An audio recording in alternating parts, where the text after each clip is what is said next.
우리 성경 봉독을 하겠습니다. 오늘 하나님이 주신 말씀은 구약 성경 예레미야 18장이 되겠습니다. 시편 다음에 이사야 다음에 예레미야가 나옵니다. 구약 성경 1079쪽에 나와 있습니다. 1079페이지 예레미야 18장 1절에서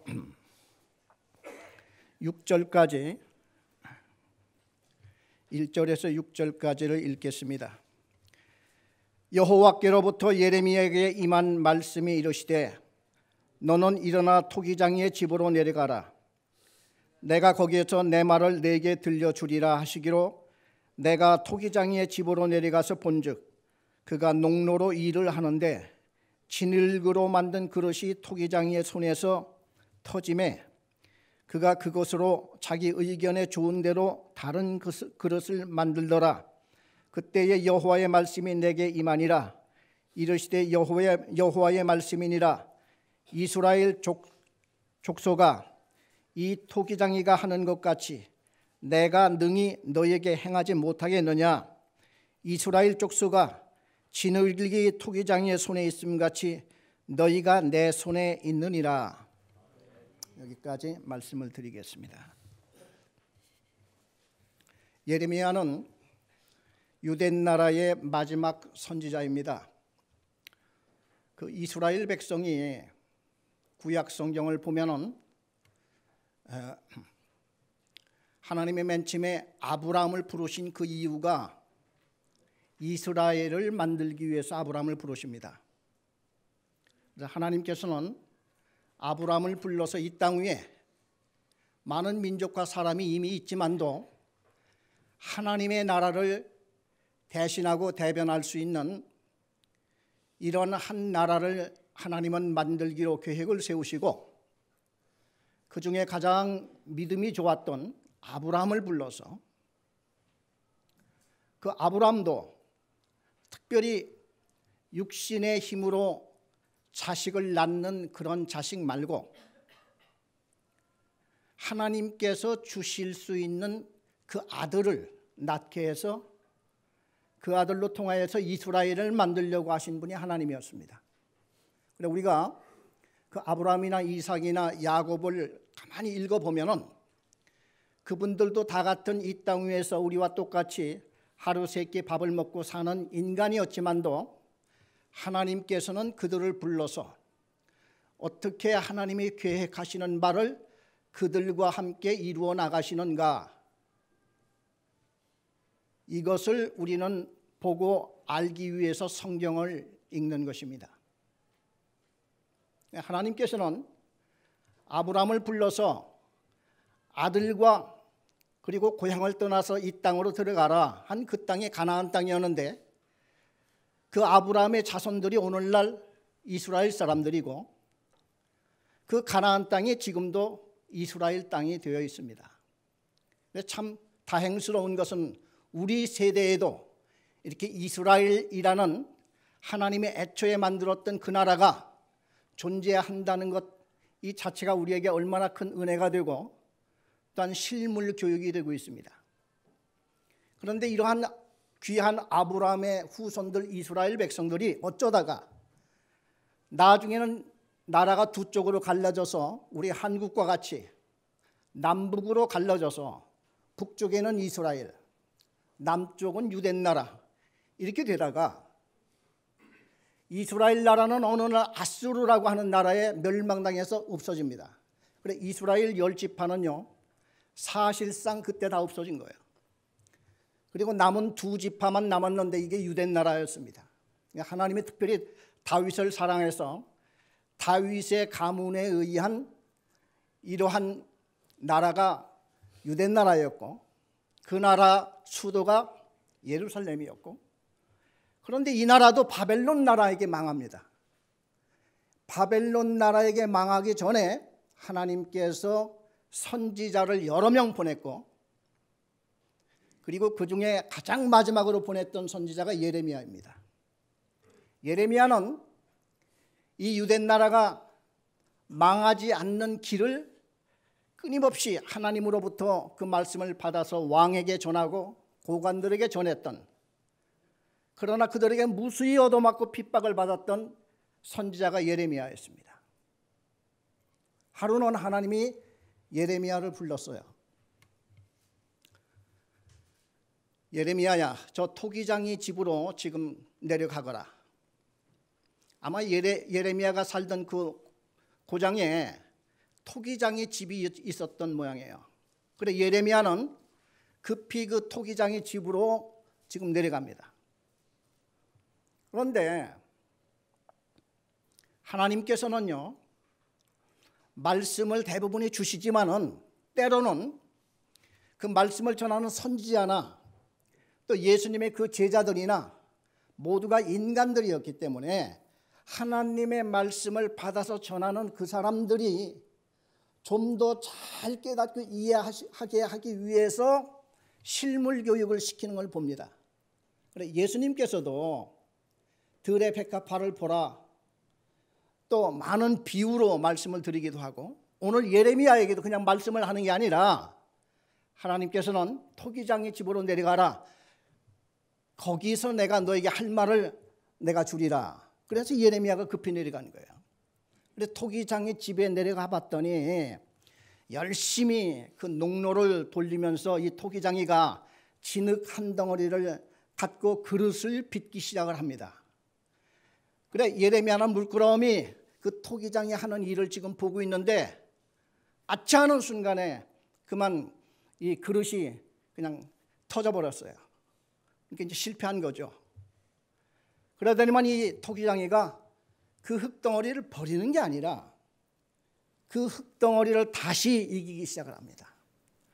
그 흙덩어리를 다시 이겨서 새로운 그릇을 빚기 시작을 합니다. 이때 하나님이 예레미야에게 한 말씀을 주시고 있습니다. 오늘 읽은 그 6절에 보니까 여호와의 말씀이니라, 이스라엘 족속아, 이 토기장이가 하는 것 같이 내가 능히 너희에게 행하지 못하겠느냐. 이스라엘 족속아, 지느러기 토기장의 손에 있음 같이 너희가 내 손에 있느니라. 애초에 이스라엘을 만드신 분도 하나님이었고, 그렇지만도 이스라엘 사람들은 항상 자기가 지혜롭다고 생각하고 자기들의 생각과 계획이 틀림없이 성공하리라고 생각을 하고 나가는 겁니다. 이 성경을 보면요, 이스라엘 백성들이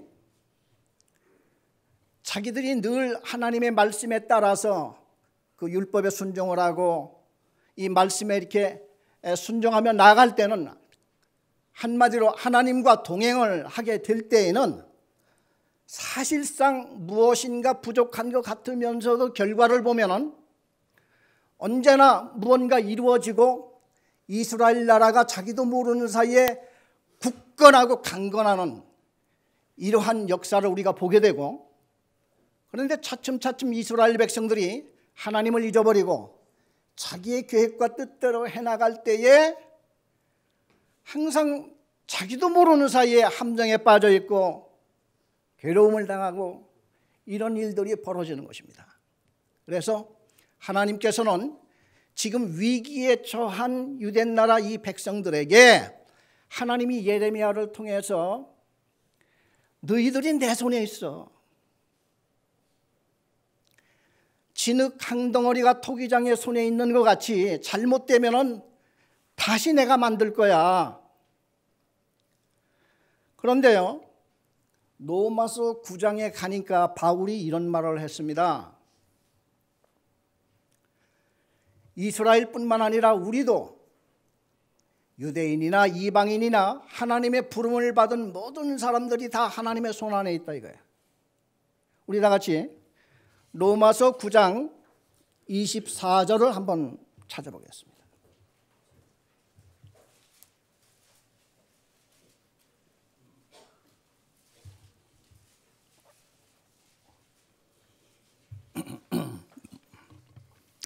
신약 성경 로마서 9장 24절에 우리 다 같이 한 음성으로 읽어보겠습니다.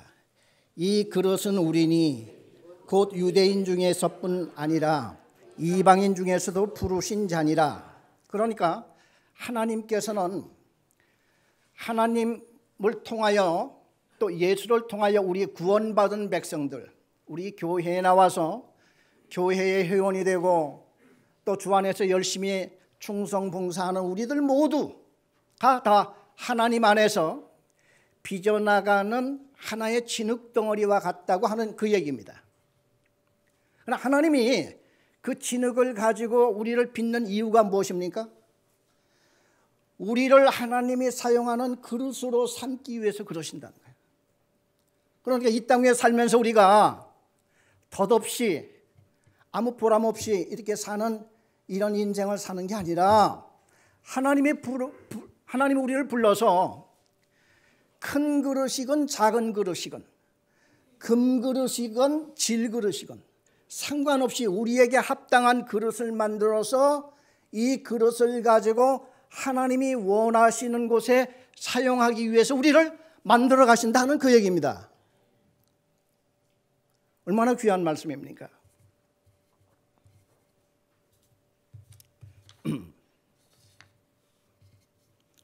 그 예수님이 제자들이 그 이웃에 대해서 말씀을 하다가 그 진정한 이웃이 무엇입니까? 하고 이렇게 물으니까 예수님께서 이런 말씀을 해주십니다. 어느 큰 골짜기에 여리고를 지나가다가 큰 골짜기에서 강도를 어떤 사람이 만났는데 사람이 지나간단 말이죠. 맨 처음에 지나가는 사람이 제사장이었어요. 그 거룩한 제사장이 그 강도 만난 사람의 옆으로 지나가는데 사람이 아무도 없고 이 사람은 죽어가고 이때 이 제사장이 그냥 쓱 모르는 척하고 지나가 버렸어요. 그리고 또 레위인 하나가 두 번째로 지나가는데 그 사람도 강도 만난 사람을 보고 깜짝 놀라더니 그냥 지나가 버렸어요. 그런데 그 당시에 유대인들이 그렇게 미워하고 괄시하고 무시하고 아브라함의 씨가 아닌 아브라함의 순수한 혈통을 갖지 못하고 피가 섞인 이방 사람과 뒤섞인 그 사마리아 사람들을 유대인들은요 만나면 외면을 했어요. 그리고 사마리아라고 하는 곳을 가기가 싫어서 삥 둘러가기도 했어요. 이런 사마리아 사람 하나가 지나가다가 강도 만난 사람을 만났는데 이 사람이 얼른 자기가 타고 가던 나귀 위에서 내려서 이 사람을 거기다가 싣고 그리고 가까운 주막집으로 데려가서 그 주막집 주인에게 이 사람을 좀 포도주와 기름으로 잘 내가 응급조치는 했지만은 좀 더 잘 치료를 해주세요. 다음에 내가 이 집에 들려서 나머지 치료비를 제가 꼭 갚겠습니다. 이런 비유의 말씀을 해주시고 그 제자들에게 한 말이 누가 진정한 이웃이겠느냐 하고 이렇게 얘기를 하신 분이에요. 하나님께서는 우리에게 좀 더 잘 알아듣기 위해서 우리에게 좀 더 잘 쉽게 깨우치게 해주시기 위해서 이렇게 노력하시고 지금도 우리를 사랑하는 자녀를 아버지가 또 엄마가 아니면은 가정교사가 우리를 잘 돌보듯이 그렇게 돌보시는 하나님이라고 하는 것을 우리가 여기서 알 수가 있습니다.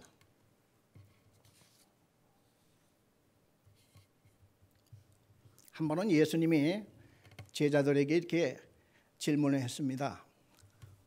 너희들은 내가 누구라고 생각하느냐 이렇게 물으니까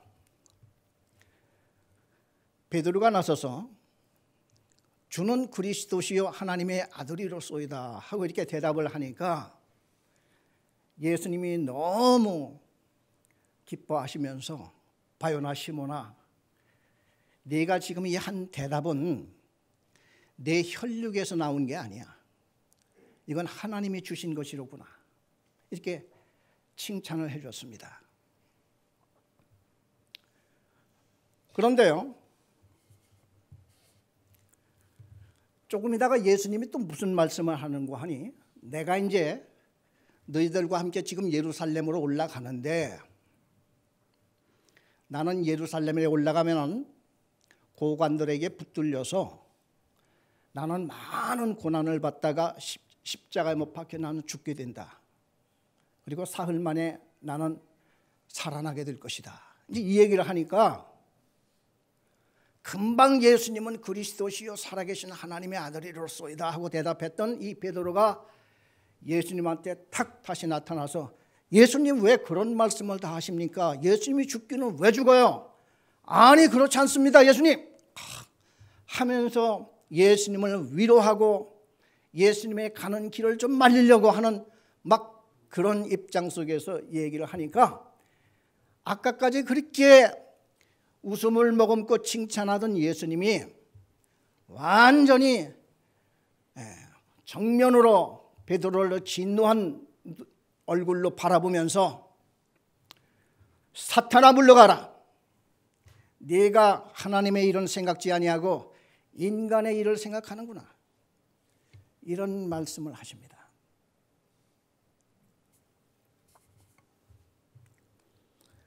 예수님은 예루살렘에 올라가서 이제 그 대제사장들이 보내는 그 군사들에게 붙들려서 재판을 받고 십자가에 돌아가실 그거를 이미는 예수님은 이미 알고 계세요. 그날 밤에 돌아왔을 때 이제 조금 있으면 잡히게 될 때 예수님은 이제 제자들에게 내가 고난을 받고 난 죽었다가 살아날 것이다. 이런 얘기를 하니까 베드로가 또 나섰어요. 예수님이 죽는 걸 나도 갑니다. 주님 염려하지 마십시오. 이때 제자들도 우리도 갈 겁니다 하고 이렇게 나섰습니다. 이때 예수님이 하신 말씀이 베드로야 네가 오늘 밤에 나를 다굴기 전에 3번 부인할 거다. 이런 말씀한 걸 우리는 너무나 많은 설교와 성경을 통하여서 읽고 들었을 것입니다. 이랬던 베드로야.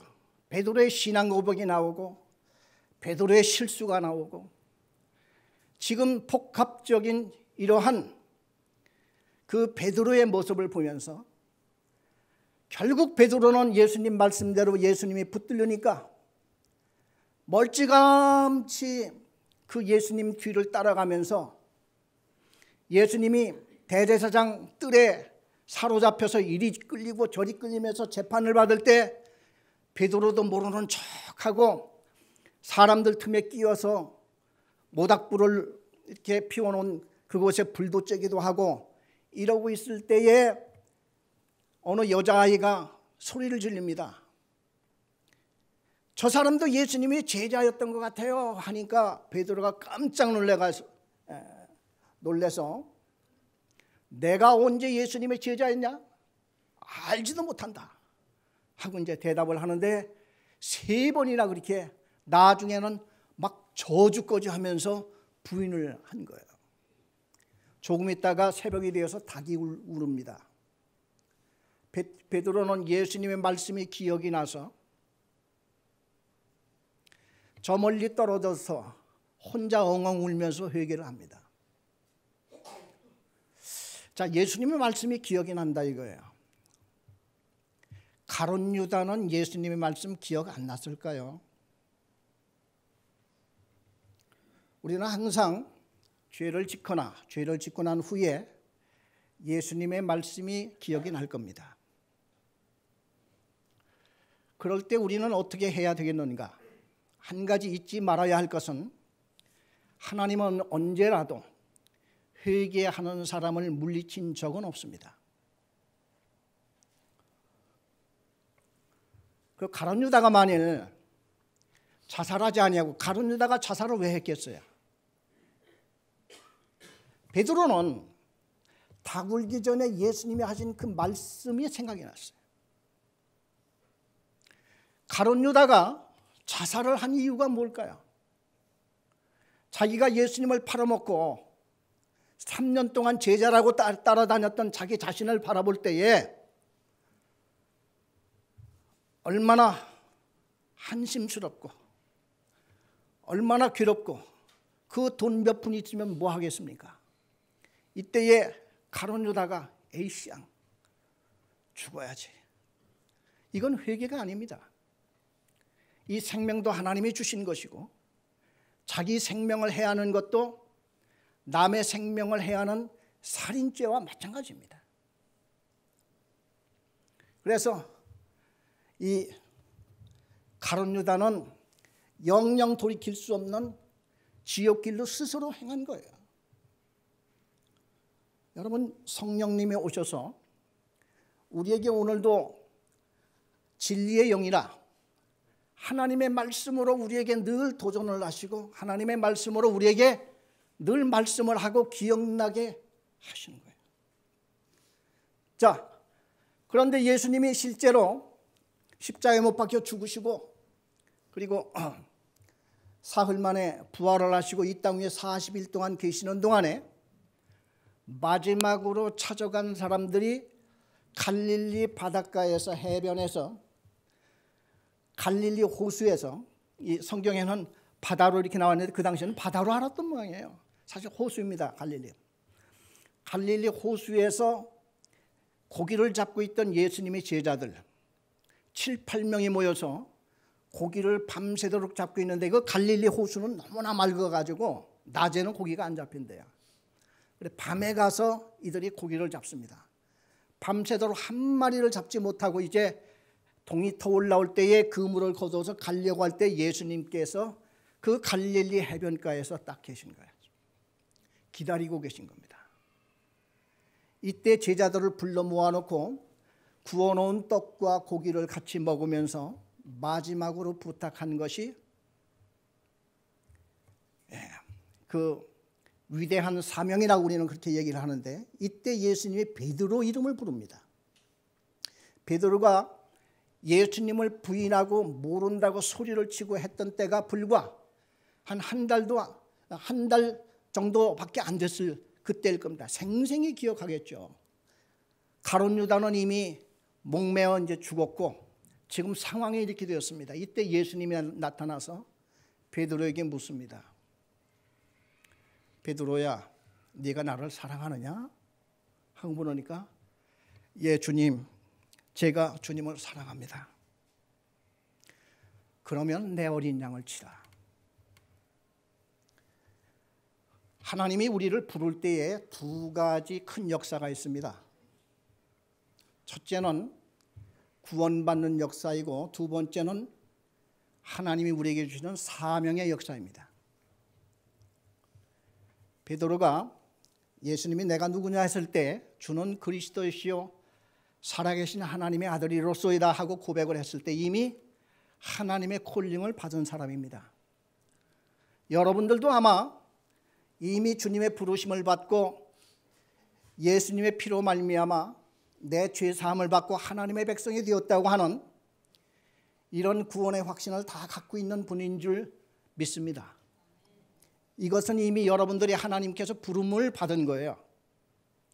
하나님이 우리를 불렀기 때문에 내가 헛자다가 내가 말씀하는 곳으로 왔고 말씀을 듣고 그리고 2000년 전 사건이지만 예수 그리스도가 날 위해서 십자가에 못 박혀 죽으셨다고 하는 사실을 깨닫고 그걸 믿는 순간에 여러분은 구원을 받고 하나님의 백성이 되는 것입니다. 이게 이걸 보고 하나님의 콜링이라고 그럽니다. 두 번째는 하나님께서 우리에게 그릇을 만들어 가십니다. 어느 순간에 나를 쓰시고자 할 때에 하나님이 나한테 사명을 주시는데 예수님이 베드로에게 주여 당신은 그리스도이십니다. 하나님이 보내신 아들이십니다. 하는 그 고백을 하였을 때 그래 너는 내 양을 치거라 이런 말씀을 안 했습니다. 왜냐하면 베드로의 그릇은 아직도 형성이 되지 않은 그릇이었어요. 우리가 신앙 고백을 했다고 해서 온전한 하나님의 쓰실 만한 그릇이 되는 건 아닙니다. 베드로는 예수님이 돌아가신다고 했을 때에 상상을 할 수가 없었어요. 아니 사람이 죽어서 그 후에 무슨 일을 더 한단 말이야. 이건 말도 안 되지. 오직 살아있는 인간, 살아있는 이 육체 안에서, 이 세상 안에서의 그 모든 것만 바라보고 있었던 거야. 그런데 이래가지고는 하나님의 영의 세계를 알 수가 없고 다 이해를 할 수가 없고 하나님의 일을 한다기보다는 열심은 낼 수 있으나 때로는 주님의 길에 반대가 되는 길을 갈 수가 있는 거예요. 왜냐하면 나는 많은 고난을 받고 나는 죽어야 하리라. 여러분 이해가 됩니까? 만일 하나님이 나한테 오늘 너는 죽어야 하리라 이렇게 얘기를 한다고 할 것 같으면 어떻게 하시겠습니까? 우리는 이해를 할 수가 없잖아요. 그렇지만은 하나님께서는 우리에게 말씀하시기를 이 세상에는 오직 우리 육신뿐만 아니라 그리고 우리가 전하는 이 말씀뿐만 아니라 죽은 영혼이 전하는 말씀도 있어요.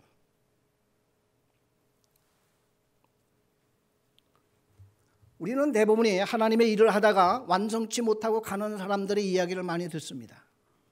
전에도 한번 말씀을 드렸지만은 올해 한 150년 전 일본에 기독교가 들어왔을 때요. 일본의 기독교는 우리 한국보다 약 100년에 더 앞서서 들어왔던 이러한 기독교 역사를 갖고 있습니다. 어느 선교사가 작은 마을에 가서 복음을 전하였고 몇몇 사람이 예수를 믿게 되었습니다. 그런데 그 일본 마을에서는 자기들이 믿고 있는 신앙 또 신이 따로 있는데 그들이 볼 때는 이건 용납할 수 없는 이러한 신이었단 말이죠.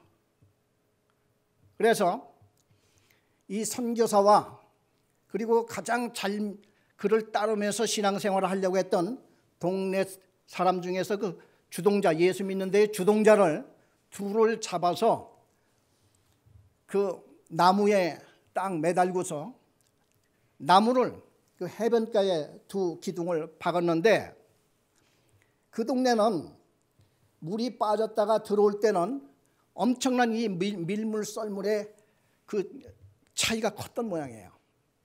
그래 그 언덕 밑에는 기둥을 박아놓고 두 사람을 거기다 묶어놓았는데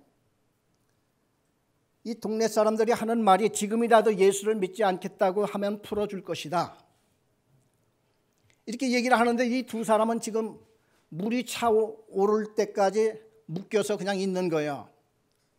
그런데 그 동네 청년 하나가 교회를 왔다 갔다 하던 이런 그 믿음이 별로 좋지 않았던 청년 하나가 저 숲속에서 그 광경을 내려다 보았다는 거야. 내려다 보았는데 이 청년 마음속에는 하나님이 분명 살아계시다고 하면 저 두 사람을 풀어줄 거야. 저 두 사람이 분명 살아날 거야. 이렇게 믿고 물이 점점점 차오르는데 정말로 물이 막 허리까지 차올라오는데 이 사람이 살아나지를 않는 거예요. 그래서 이 청년이 막 부르짖었다는 거 아닙니까? 하나님께 하나님 살아계시다면은 저 사람들을 살려주셔야죠 하고 막 부르짖었는데 아무 일도 일어나지 아니하고 물이 싹 차올라서 두 사람은 수장이 되어버렸습니다. 나중에 이 청년이 책 한 권을 썼는데 사일런트, 침묵이라고 하는 아주 작은 책이었어요. 이 청년은 거기서 하나님이 살아계심을 보지 못했지만은 그 청년 마음속에 울리는 또 하나의 영의 음성이 있었다는 거예요. 저 사람들이 죽을 수 있었던 것은 하나님의 살아계심이 아니고 무엇이겠느냐? 하나님을 믿는 그 믿음이 아니고서는 이럴 수는 없지. 이걸로 돌변한 거예요. 여러분, 우리 육신의 힘으로 또 우리가 성경 말씀을 갖고 우리가 나가서 복음을 전하고 하는 이런 것도 있지만은 순교의 피로 복음을 전하는 경우도 있더라 하는 얘기입니다. 그래서 이런 얘기가 있어요. 순교의 피가 많이 뿌려진 곳에 교회는 왕성히 성장한다. 하는 그런 말이 있습니다. 그래서 어느 교회는 심지어 하나님 나는 그곳으로 가서 선교할 수 있도록 해주세요 하는 교회가 실제로 있습니다. 아프리카에 선교로 나가는 5 아들을 둔 선교사 한 분이 있는데 1년에 한 번씩 꼭 이렇게 불러 모은답니다. 그 5 아들들이 다 선교사예요. 야, 올해에도 우리 다짐을 하자. 순교하고 우리는 천국에 가서 만나자. 이걸 5 아들과 아버지가 구호같이 부르짖는다는 거예요. 제가 어느 선교사님의 전해 들은 얘기입니다. 자, 하나님께서는요, 언제나 우리가 보이는 이런 일을 이것만 하는 걸로 알고 있지만은 우리 보이지 않는 하나님의 역사와 손길이 또 하나가 있는 것입니다. 지금 예수님은 베드로를 보고 계신 거예요. 사랑하는 제자들이 실패하기를 원치 않습니다. 예수님은 베드로의 일거수일투족을 바라보면서 때로는 책망하고 때로는 칭찬했지만은 예수님은 베드로를 버린 적은 없습니다. 심지어 가룟 유다까지도 예수님은 버린 적이 없습니다. 그 베드로가 예수님을 3번 부인했을 때에, 그리고 마지막으로 갈릴리에서 고기 잡다가 해변에서 제자들을 불러 모아서 머리를 탁 숙이고 제자들이 지금 아무 소리를 못하고 있어요. 왜? 예수님이 돌아가실 때 자기들이 한 일이 무엇입니까? 그리고 자기들이 제자라고 할 말이 무엇이 있겠습니까? 특별히 베드로 같은 경우에는 얼마나 큰 소리 쳤어요. 주님의 가시는 곳에 나도 가고 주님의 죽는 곳에 나도 죽겠습니다. 이 얘기를 했잖아요. 우리 그 말씀 한번 찾아볼까요? 우리 다 같이 마태복음 26장 33절입니다.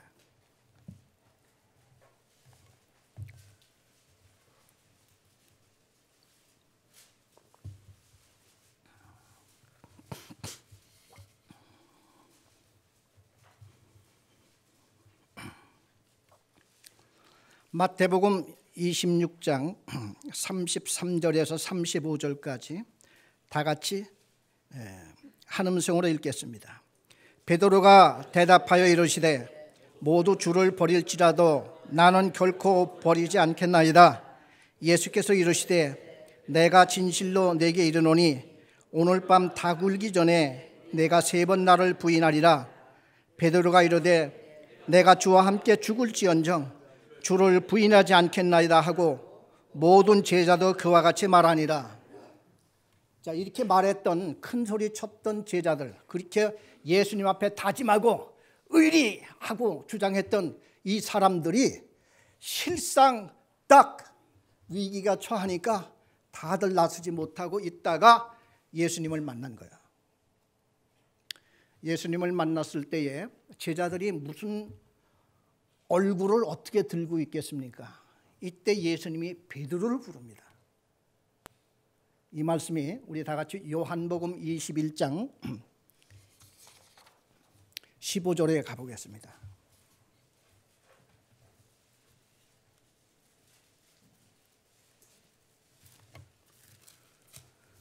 요한복음 맨 마지막 장입니다.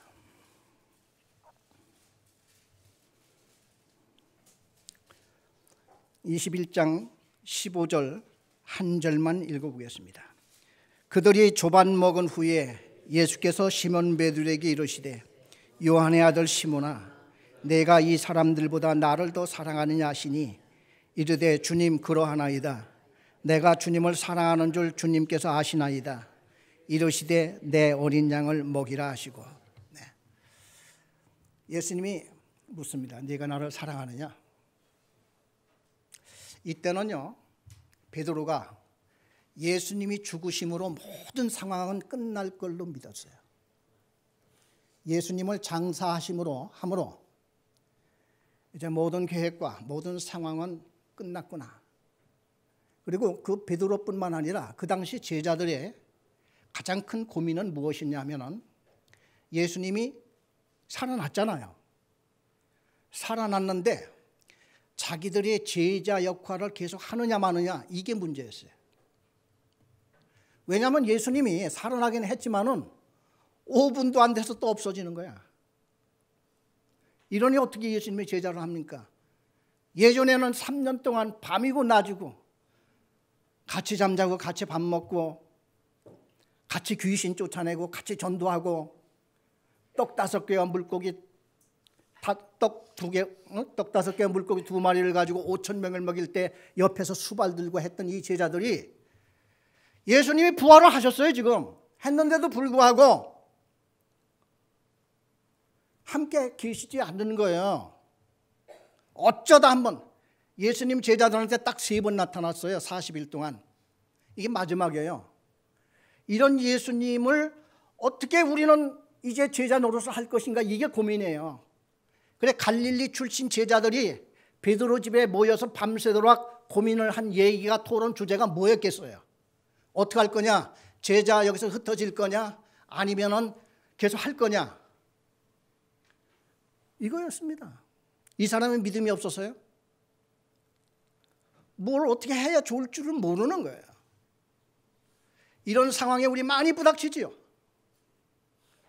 여러분은 아직 하나님이 보시기에 그릇을 만들어 가고 있는 중입니다. 그릇이 어느 정도 되었다 싶으면은 하나님께서 여러분에게 위대한 사명을 주시는 그날이 올 겁니다. 여러분은 그것이 결코 위대한 사명이라는 것을 모를 것입니다. 그러나 나중에 내가 이 세상을 떠나기 직전에는 그것이 위대한 하나님이 나에게 주셨던 사명이었구나 하는 것을 그제서 알 수 있을 거예요. 왜냐하면 베드로에게 내 어린 양을 치거라 하는 그 얘기가 베드로에게는 아직도 그때 감이 잡히지 않았을 거예요. 그러나 성령이 오시고 베드로가 막 길거리에 나가서 소리를 지르고 예루살렘 교회를 이끌어가고 예루살렘 교회가 다시 박살이 나고 다시 저 바벨론이라는 그런 도시 가서 마가를 데리고 선교하다가 순교당한 사람이 베드로입니다. 자기의 위대한 사명은 뭡니까? 자기도 잘 알지 못했을 거예요. 여러분, 하나님께서도 오늘 우리를 이끄시는 대로 가다 보면은 내가 그때 위대한 사명을 수행하고 있었구나 하는 걸 알게 될 것입니다. 오늘 요즘에 우리 교회에 일터 선교에 바람이 불고 있죠. 얼마나 감사한 일인지 모르겠습니다. 저 역시도 그전에는요, 오랫동안 목회를 해오면서 우리는 열심히 교회에서 신앙생활을 잘하면은 저절로 가정이나 또 일터에서나 직장에서나 정말 우리가 빛을 발해서 거기에서 복음이 전해지는 막연한 생각을 갖고 있었습니다. 그런데 그것이 어떻게 보면요, 어떤 사람은 직장에 가서 복음을 전한다고 하면서 그냥 복음 찬송을 드립다 틀어놓거나 아니면 열심히 가서 성경책을 읽거나 하는 사람들이 더러 있는 걸로 알고 있어요. 그게 믿음이 좋은 겁니까? 복음 전하는 것을 더 가로막는 겁니까? 아니면은 복음을 더 잘 전하는 것입니까? 한참 생각을 해보세요. 지금 그 일터에서 사장님이 제일 꼴보기 싫은 사람이 누구일 것 같아요? 와가지고 성경책 펴놓고 읽는 사람이 제일 보기 싫을 것 같아요. 내가 사장이라도 그럴 것 같아요. 왜 그렇습니까? 지금 여기 와서 지금 기도하고 성경책 보라고 지금 부른 거예요? 그 사장 입장에는 부지런히 일해서 우리 손이 모자라니까 사람을 고용을 해서 지금 이거 하라고 있는데 열심히 남보다 더 잘하고 있으면 저 사람 누구야? 예, 저 사람은 저 어느 교회 나가는 집사랍니다. 그래, 다르구먼 그래. 저 사람 좀 잘 해줘. 아마 사장님이 그럴 거예요. 그런데 다른 거 팽개치고 이걸 보고 있으면은 얼마나 속이 터지겠어요. 이번에 와서 제가 그 정홍준 목사님이 그 얘기를 듣고요. 그 다윗이 골리앗을 죽인 것이 그 전에 믿음이 좋아서 늘 그랬다고 그렇게 설교를 했거든요. 그런데 이번에 이제 얘기를 들어보니까 다윗이 골리앗에게 나갈 수 있었던 것은 전문 자기의 잘하는 특징이 있었다는 거야. 그 물맷돌이거든요. 가만히 보니까 그거예요. 물맷돌을 양을 치다가 허구한 날 시간 많을 때 그냥 관역을 만들어 놓고 물맷돌 연습을 얼마나 많이 했겠어요. 나중에 사자와 곰이 나타났을 때 이겼다고 하는 말이 나와요. 처음에는 그 실감이 안 났죠. 그런데 물맷돌 가지고 사자와 곰은 능히 물리칠 수 있겠더라고요. 그래서 다윗이 믿음도 있었지만은 골리앗을 봤을 때 물맷돌 생각이 났을까요? 안 났을까요? 돌 한 개면은 충분할 수 있을 것 같아요. 평소의 실력이라고 하면은 혹시나 해서 5개를 주었다는 거 아닙니까? 근데 역시나 한 방으로 물리쳤잖아요. 이게 바로 우리 일터 선교에서 해야 할 일들이라는 거예요. 아멘. 저도 많은 정리가 되었습니다, 마음에. 그래, 우리 교회에 와서 성서 예배와 일상 예배를 딱 분리를 하면서 우리가 성서 예배에서 은혜를 받고 일상으로 돌아가서 그때는 그게 예배입니까? 일터에서나 가정에서나 우리 예배 형식은 없지만도 거기 가서 일하면서 내가 기도와 찬송과 하나님의 말씀 묵상할 수 있잖아요. 이게 일상 예배라는 말이죠. 복음 전할 때 전하고 권면할 때 권면하고 놀 때 놀고 어울릴 때 어울려서 나가면 예수님이 죄인들과 어울리셨고 잔치집에 자주 가셨다고 했더니 그 이유가 무엇입니까? 이들을 구원하기 위해서는 그렇게 미리 밑바탕에 기초 작업을 하셔야 되는 거 아니겠어요? 하나님은 오늘도 우리를 하나님의 손안에 주시고 진흙과 같은 날 빚어서 베드로의 엉성한 믿음을 온전한 베드로를 주님의 제자로 만들어서 사역을 맡겼듯이 그레이트 커미션, 위대한 사명을 주신 것과 같이 하나님이 우리를 오늘 불러서 진흙과 같은 날 빚으사 하나님의 귀한 그릇 쓰시기를 원하고 계십니다. 큰 집에는 금그릇과 은그릇이 있고 또한 질그릇, 작은 그릇, 큰 그릇이 같이 있는데 다만 그릇을 깨끗게 하야만 쓰신다고 하는 말씀이 나옵니다. 이 말씀을 보고 말씀을 마치겠습니다. 우리 다 같이 디모데후서 2장 20절입니다.